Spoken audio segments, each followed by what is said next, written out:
on Capitol Hill. The so-called vote-a-rama is underway at this hour in the Senate as it tries to pass the president's budget. It follows a fiery debate weekend. The voting could last all day. Yesterday on Face the Nation, lawmakers from both sides of the aisle dug in on their positions. Listen. You can put as much lipstick on this pig as you want. This will be a political albatross for the Republicans. Why? Because it takes 16 million Americans off of health care coverage with cuts to Medicaid. What I'm voting for is a border security measure, $80 billion, $12 billion to reimburse states like mine. I'm voting for $150 billion that will go to our Department of Defense. All right, CBS News congressional correspondent Nicole Killian joins us from Capitol Hill to talk more about this. So, Nicole, why did the Senate break this into multiple parts that now need separate votes? Explain that. Well, it's really part of the process. This is not unusual for the Senate in terms of holding these so-called vote-a-ramas.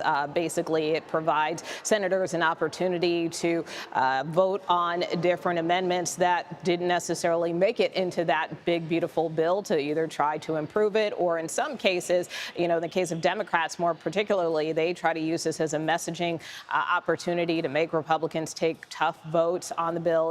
They believe that there are a lot of hypocrisies contained in this bill. You heard Senator Warner there talk about, the millions who may stand to be impacted. So they will try to tailor their amendments and kind of highlighting some of the inequities that they believe are contained in the bill. Take a listen to what Leader Schumer said on the floor just a short time ago. There's a small group on that side of the aisle, MAGA hard right-wingers, who are dictating what's happened, and all the rest of the senators on the Republican side who know it's wrong go along. A small group. They don't represent more than 10% of the American people, but they're dictating what this body does. A, because of the rules we have, a simple majority, but B, because our colleagues on the Republican side lack the courage of their convictions to do the right thing for the American people. It's outrageous.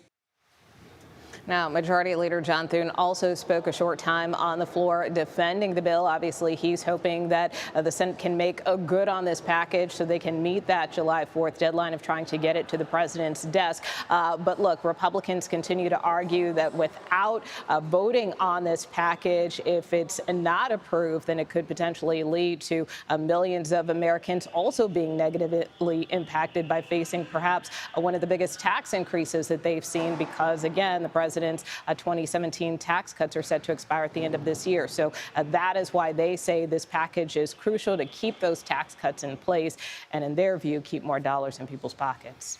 Yeah, except as you know, Nicole, the Congressional Budget Office says this budget, if it passes, will add $3 trillion with a T to the national debt. So what happens if it makes it out of the Senate and goes back to the House? What do we expect there?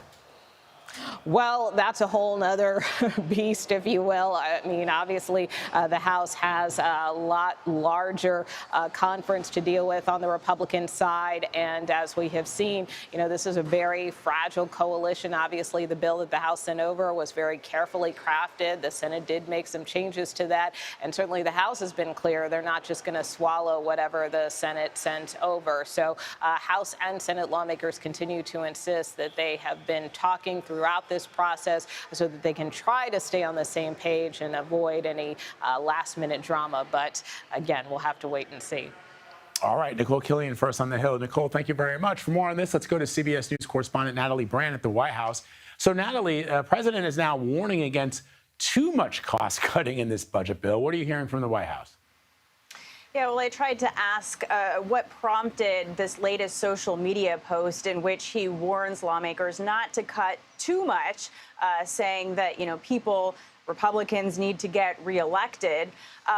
And we don't really have insight if one thing in particular triggered this new social media post or if he was just, responding to the concerns voiced by some conservative hardliners that this legislation does not cut enough. We know that the White House will be carefully tracking the vote-a-rama process, any potential changes made to the bill as it moves potentially through the Senate if it does end up getting the votes, and then it has to go back to the House. But these are essentially comments that he also echoed in that Fox News interview with Maria Bartiromo, in which he said, you have to be careful with cutting because people don't like cutting if they get used to something, Vlad.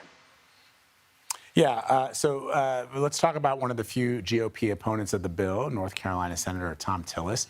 He announced that he's leaving Congress. It seems as if this and a couple of other instances where he's been forced to choose between his morals and the things that he was sent there to do in the United States Senate and pleasing the President of the United States. What are you hearing about that? Yeah, well, Nicole Killian asked him last night about his decision and whether it was this bill, which he, as we know, voted against moving forward with debate on the bill, if that was really the deciding factor here. And he said, no.